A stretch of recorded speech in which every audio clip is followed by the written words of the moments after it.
Today we are going to review the integer rules.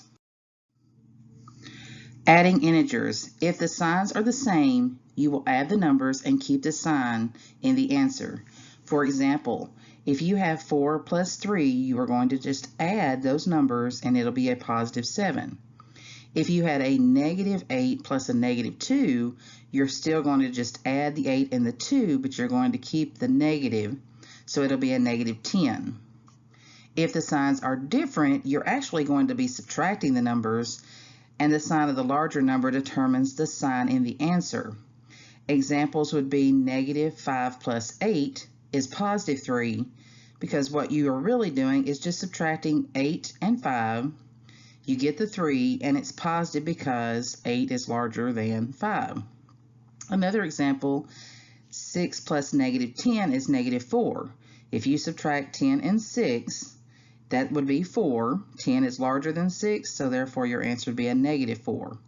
You can also think about money when you're doing adding integers.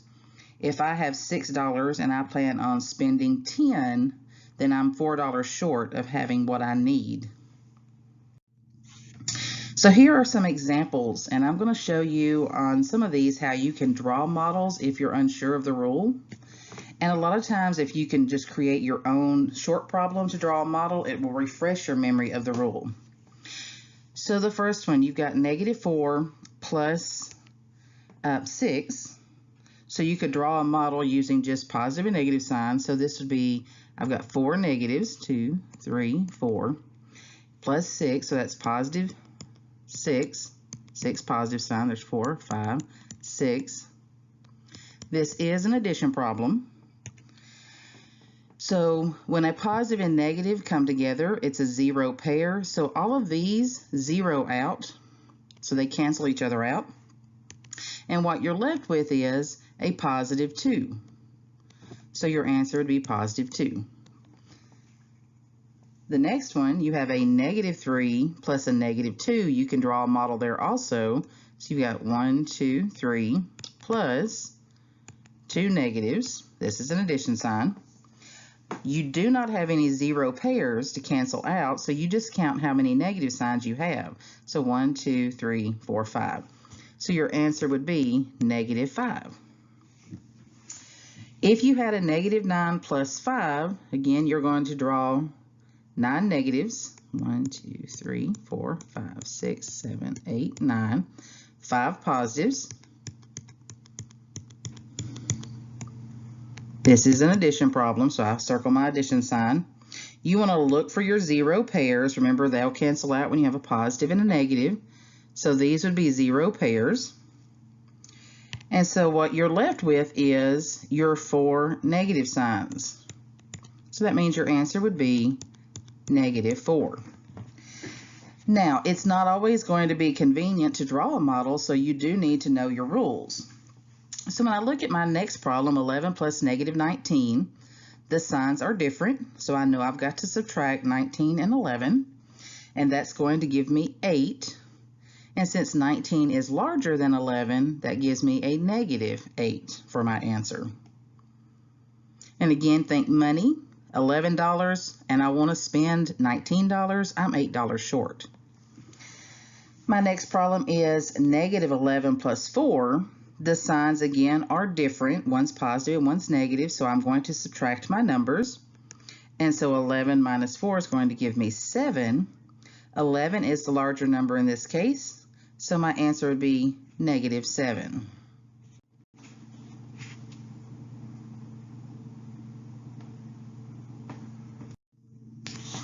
Subtracting integers.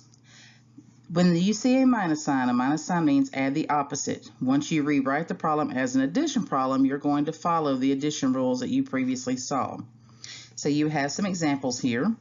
You have negative 9 minus 15. You're going to rewrite the problem. This minus sign will tell me that I need to add the opposite. So I went over here and I did 9 plus negative 15.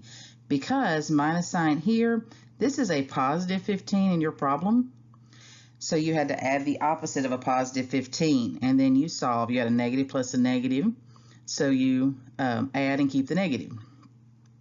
Again, the minus sign means add the opposite when you see this, so the first number does not change. The add the opposite starts at the subtraction problem where you're going to add, and the opposite of a positive 8 would be, the opposite of a negative 8 would be a positive 8. So this gives you your problem of 3 plus 11. On your last example, you have negative 2 minus negative 12. If I add the opposite, it's negative 2 plus 12, which would be positive 10. So here we have some subtracting integer problems. Remember, the minus sign means to add the opposite. So when I look at this problem, 7 minus negative 11, I'm going to add the opposite of a negative 11, which would be positive 11. So I have 7 plus 11, and so my answer would be 18. When I move to the next problem, negative 17 minus negative 19, the first number we do not change. It's at the subtraction sign you want to add, and the opposite of a negative 19 is a positive 19. So now you have negative 17 plus 19, and that would give you positive 2, because again, you're following your addition of integer rules, where if the signs are different, you're going to actually subtract the numbers, and the sign of the larger number determines the sign in your answer. The next problem is 5 minus 19. So my minus sign tells me to add the opposite of a positive 19 is a negative 19. So this is 5 plus negative 19 now. And that would end up giving me negative 14 when I solve it. And finally, we have negative 12 minus 5. The minus sign tells me to add the opposite of a positive 5 is a negative 5. So my new problem is negative 12 plus negative 5. And parentheses are just used to separate operation signs. So we have a negative 12 plus a negative 5. The signs are the same, so we're going to keep the sign and add. So that would be a negative 17. Finally, we are moving to multiplying and dividing integers. These two operations have the same rules. So let's look at what happens if you are multiplying or dividing and the signs are the same. Same signs, you're just going to multiply your numbers and your answer is positive. Same sign and you're dividing, you just divide the numbers like normal and your answer is positive. So those examples we give are 2 times 3 here is 6. A negative 14 divided by a negative 7, the signs are the same, is a positive 2. Like signs equals a positive answer in multiplication and division. A negative 4 times a negative 8, you multiply, that's 32. It's positive because the signs are the same.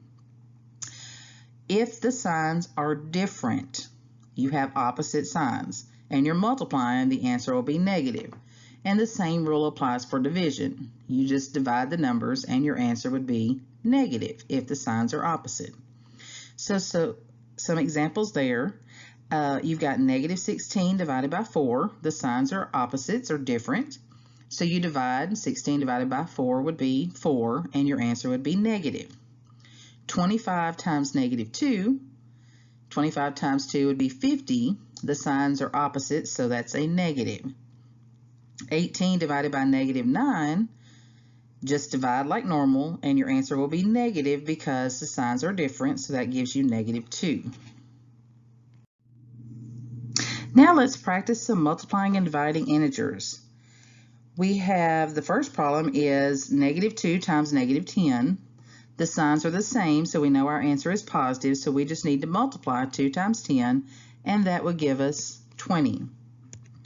The next problem, 6 times negative 4. The signs are different, so we know we have a negative, and 6 times 4 would be 24.